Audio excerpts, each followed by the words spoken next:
नमस्कार, आप देख रहे हैं अमर उजाला। मैं हूं आपके साथ चंद्र प्रकाश नीरज। हाल ही में रोपड़ रेंज के डीआईजी हरचरण सिंह भुल्लर 8 लाख की रिश्वत मामले में पकड़े गए हैं। सीबीआई ने रेड के दौरान उसको पकड़ा है।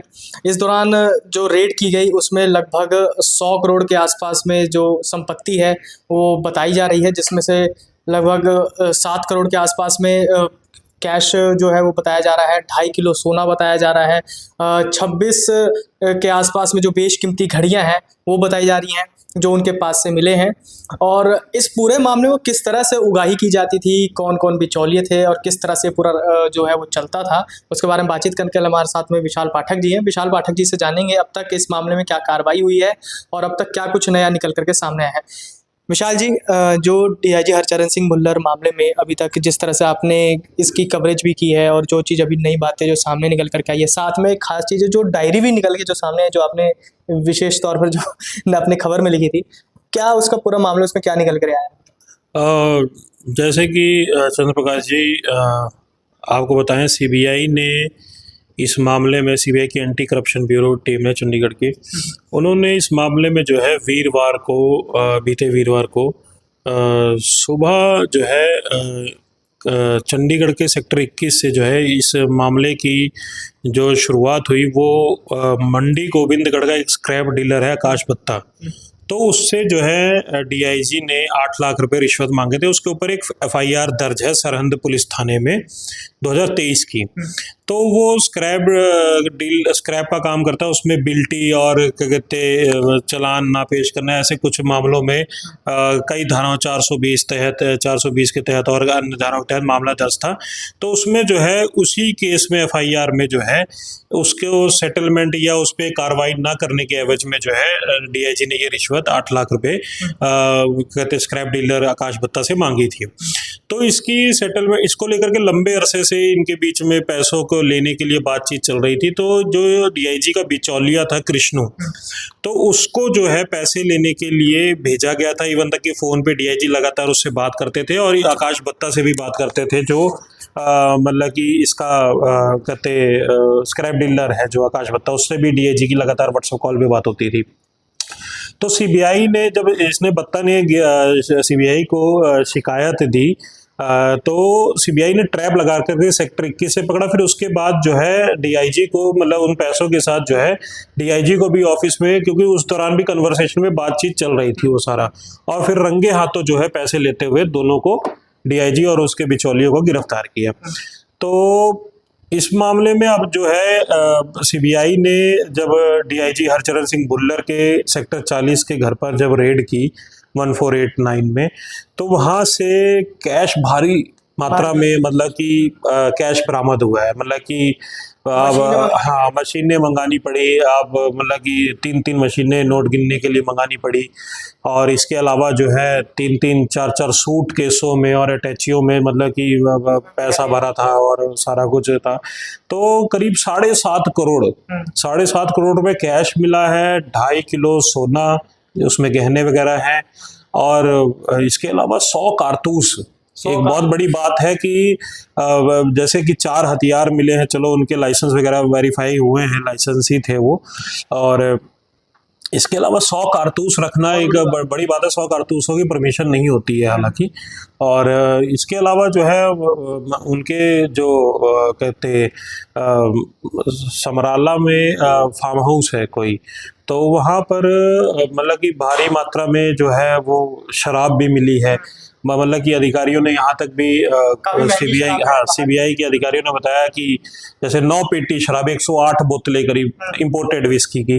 तो सीबीआई के अधिकारियों, जो हमारे सोर्स है, वो बताया कि उस फार्म हाउस पे इनकी कई अफसरों की, इनके साथ इनके बैचमेट या इनके सीनियर या इनके जूनियर अफसरों के साथ वहाँ पे फार्म हाउस पे बैठकें भी होती थी। कई उद्योगपति और कारोबारी भी वहाँ आते थे। इस वजह से ये शराब वहाँ से मिली है, क्योंकि वहीं पे एक प्रकार की पार्टी चलती थी इनकी अफसरों की आपस में। तो एक वो बड़ा फैक्ट है। सबसे बड़ी बात है कि कल इनको सीबीआई ने जो चंडीगढ़ की सीबीआई कोर्ट में पेश किया। अब देखिए, इतना बड़ा मामला हुआ है तो ये कहीं ना कहीं एक चर्चा का विषय भी बना हुआ है कि सीबीआई ने जो है जब कोर्ट में पेश किया हरचरण सिंह भुल्लर को, तो उन्होंने रिमांड की मांग नहीं की। तो एक हाँ उन्होंने रिमांड की मांग ही नहीं की जज के सामने, और फिर इसी वजह से जो है अदालत ने उनको जो है न्यायिक हिरासत में जो है वो भेज दिया, और 31 अक्टूबर को उनको दोबारा कोर्ट में पेश किया जाएगा। तो ऐसे मामले में अब रिमांड नहीं लिया गया। इस बीच में जैसे जो हमारे सूत्र हैं उन्होंने बताया कि एक इनके रेड के दौरान जब बीते वीरवार को रेड हो रही थी तो इनके घर से एक डायरी मिली थी। वो डायरी, हाँ डायरी एक बहुत बड़ा खुलासा है वो, और डायरी में अब उसका भी मीडिया में मतलब कि इस चीज़ को हमने सबसे पहले कल पब्लिश किया था अपने अखबार में। तो उसके बाद हालांकि आज कई अखबारों में उसमें भी मतलब कई मीडिया हाउसेज में उसमें भी चर्चा शुरू हो गई है। तो कहीं जिक्र ही नहीं था कि जी। तो पहले दिन कहीं डायरी का जिक्र नहीं था। डायरी की हालांकि हमारे बहुत ही कॉन्फिडेंशियल सोर्स ने बताया।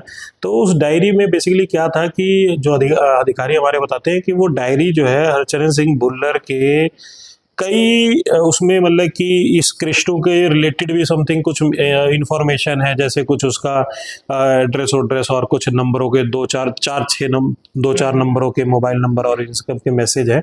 डीआईजी की जो इस डायरी में फिर जो नंबर मिले थे, तो इसके अलावा जो है कृष्णु के उसमें कुछ डिटेल थी और कई कारोबारी उद्योगपतियों और यहाँ तक कि मोहाली और इधर जो इस एरिया के जैसे खरड़ और इस साइड पटियाला के, तो यहाँ कुछ बिल्डरों के भी नंबर उसमें मिले हैं। कुछ हाँ नहीं देखो, ये हम नहीं कह सकते कि इनसे पैसे लेने थे या किस वजह से वो डायरी में इनका जिक्र है, उसमें किस वजह से जिक्र है।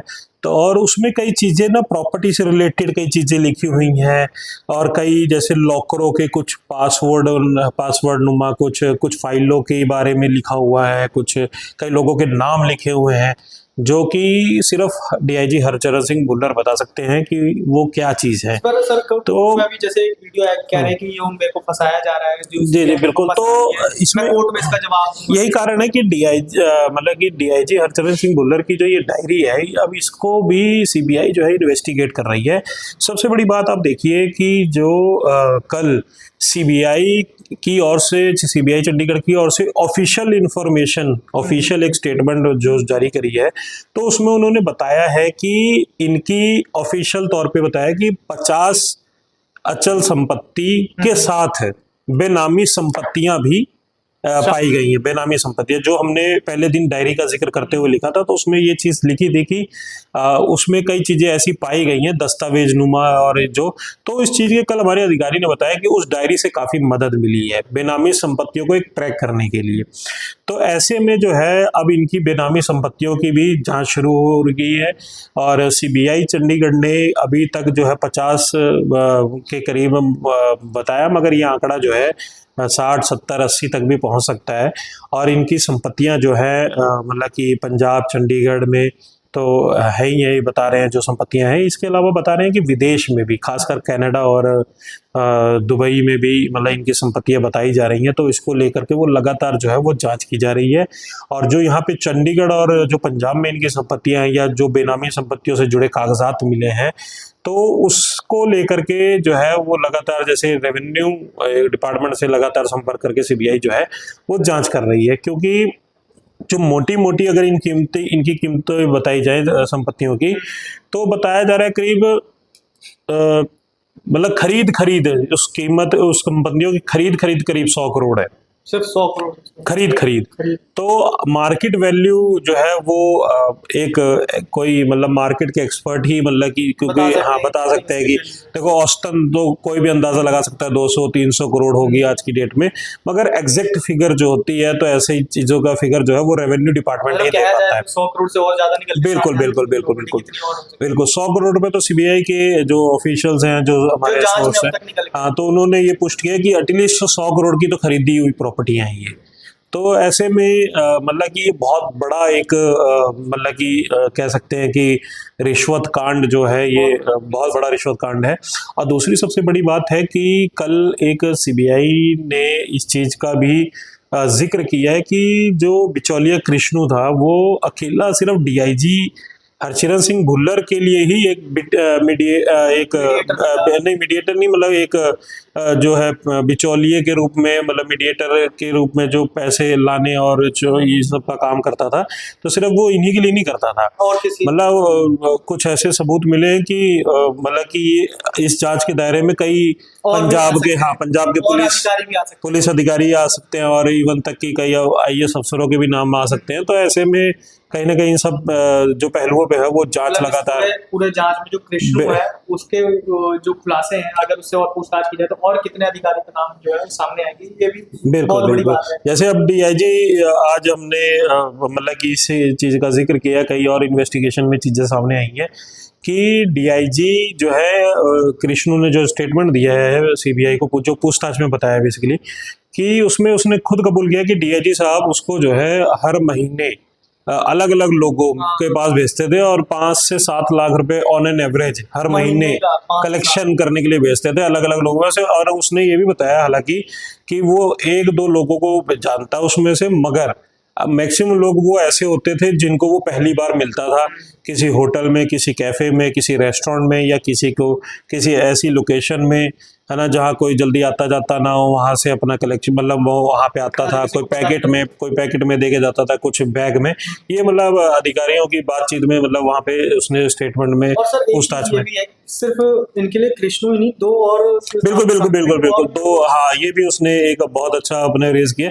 उसने ये भी स्टेटमेंट बताया कि कई बार क्या होता था, DIG इसको छुट्टी पे भी भेज देते थे 1-1.5 महीने की, जैसे 2-3 महीने इससे मतलब जो जहाँ पे इसके काम जो हाँ। तो इसके अलावा इसने बताया कि 2 लोग और उनके जो है खास हैं, जो मतलब कि इस प्रकार, हाँ, जो भी मतलब कि काम करते थे, मतलब उनके लिए आना जाना, कहीं दस्तावेज कहीं छोड़ के आने, या कहीं से कुछ दस्तावेज लेके आना, या कोई पार्सल लेके आना, वो इन सब चीज़ों में इनके 2 और लोग खास थे। तो उसकी भी जो है जांच कहीं ना कहीं चल रही है। हालांकि इस मामले में अब सबसे बड़ी बात मैं आपको ये बताना चाहता हूँ कि CBI ने इसमें आय से अधिक संपत्ति का मामला दर्ज करने के लिए जो है गृह मंत्रालय को एक ऑफिशियल एक लेटर जो है वो लिखा है मंजूरी मांगने के लिए, क्योंकि ऐसे मामलों में जो है वहाँ से मंजूरी लेनी पड़ती है। जी। और इसके अलावा हाँ, क्योंकि इतना बड़ा मनी टर्म्स और इतनी बड़ी प्रॉपर्टीज और ये सब गोल्ड और ये सब सोना बरामद हुआ है, और इतना सब संपत्तियों का डाटा जो सामने आ रहा है, करोड़ों की संपत्तियां, तो ऐसे मामले में जो है अब ईडी चंडीगढ़ भी इसको लुक आफ्टर कर रही है। कहीं ना कहीं ईडी दिल्ली से या ईडी चंडीगढ़ से इस मामले में जल्दी जो है एंट्री हो सकती है। हाँ, FIR ईडी भी दर्ज करके, बिल्कुल ईडी अपना दर्ज करके, FIR दर्ज करके मनी लॉन्ड्रिंग का केस भी इसमें शुरू कर सकती है। क्योंकि जो अब देखो, अब 2.5 लाख रुपए जो आज वो DIG के पद पर है, तो आज उनकी जो सैलरी है करीब वो 2.5 लाख रुपए है। तो एक 2.5 लाख रुपए कमाने वाला व्यक्ति जो है वो मतलब कि 100 करोड़ से अधिक की संपत्ति कर ले, तो ये सब एक बहुत बड़े सवाल खड़े हो रहे हैं। हालांकि इनके जो DIG के जो फादर थे वो पंजाब के DGP रह चुके हैं। रसूखदार परिवार है इनका और काफ़ी नामी परिवार है। तो इसमें इनके परिवार के भी जो मेंबर है वो अच्छे पदों पे, और इनके फैमिली में विधायक और एडवोकेट, इन सब का मतलब कि काफ़ी रसूखदार परिवार है ये। तो ऐसे में इस वजह से काफ़ी ये चर्चा का विषय है। सर, मैं जब पढ़ रहा था उसमें बताया जाता है जो कैश निकला उसमें कहीं पता नहीं 21,000 या कुछ समथिंग कह रहे हैं कि सिर्फ मेरे है, बाकी मेरे नहीं। वो दरअसल ऐसा है कि जो बिचौलिया है कृष्णु, उसके घर पे भी जब उसको पकड़ा गया तो उसको रेड करने के लिए उसके घर पे भी गए थी टीम। तो 21 लाख रुपए कैश बिचौलिया के घर से मिला था। हालांकि इसमें उसने स्टेटमेंट दिया है CBI को कि इसमें से 70,000 रुपए उसके हैं, और बाकी उसने DIG के कहने के लिए ही अलग अलग लोगों से लिया था और उसको रखा था, और ये देने थे। अब इसकी भी तहकीकात CBI कर रही है कि असलियत में वो स्टेटमेंट सिर्फ एक DIG के ऊपर ही डालने की बात है कि असल में उसके ये 21 लाख रुपए थे। सिर्फ एक DIG के अलावा भी कई और के भी हो सकते हैं। बिल्कुल। अगर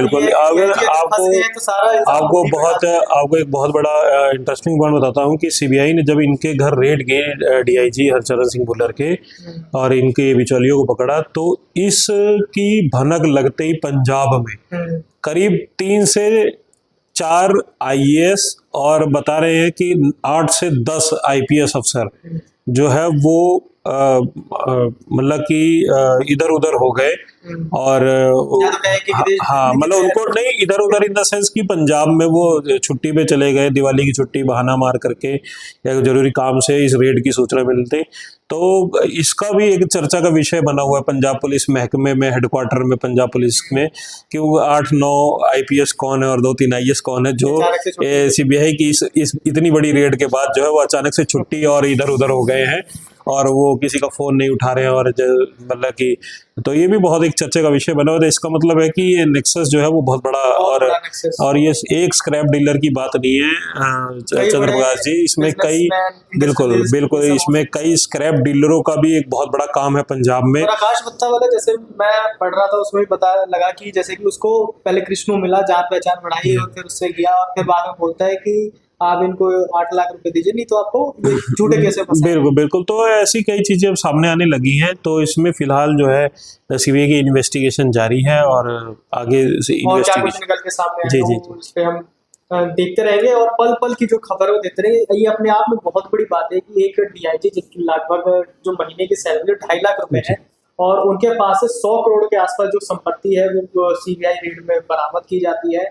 और सबसे बड़ी बात कि इस रेड में और कितने अधिकारी जो पंजाब पुलिस के हैं, जो आईपीएस है, आईएएस है, वो निकल कर सामने आएंगे, वो देखना होगा। और ये कहीं ना कहीं पंजाब पुलिस के ऊपर सवालिया निशान उठाता है कि जिस तरह से जो अधिकारी जो रिश्वत कांड में पकड़े जा रहे हैं और हाल फिलहाल में पिछले साल ही मेरे ख्याल से 50 के आसपास जो पुलिस के जो अधिकारी जिनको भगवंत मान ने कार्रवाई कर भ्रष्टाचार के उसमें बर्खास्त कर दिया था।